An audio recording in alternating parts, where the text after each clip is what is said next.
What really excites me about forestry is that it's something that if you take the time to understand it, it comes alive.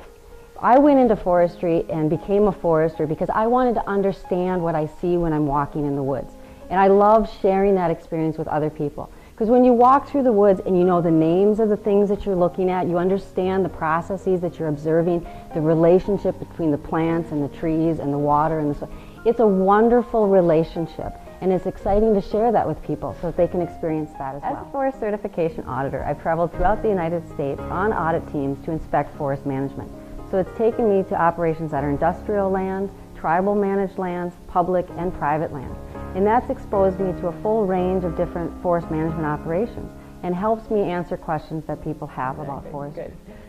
So the one thing that people should really understand about forests, which I think it's important, is that forests provide a whole suite of benefits. I mean, carbon sequestration, forest products, recreation opportunities, filtering water. There's a whole range of benefits that forests provide. And with responsible management, with good, high-quality management, you can actually continue to provide that full suite of benefits.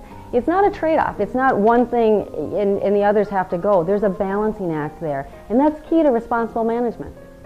So one of the questions that always comes up when you talk about forestry is clear cutting. And is it right? Is it good? Is it bad?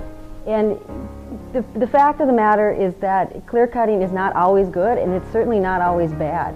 It's one of those things that there's a time and a place. And that's true of all kinds of forest management. That in order to really understand responsible forest management, you have to know more about the context. And that's why in auditing, what happens with auditors is we not only look at what we see in the field, but we also look at what the management plan says and what the public or the stakeholders are saying. So we combine all these sources of information to evaluate how that land manager has balanced the different decisions.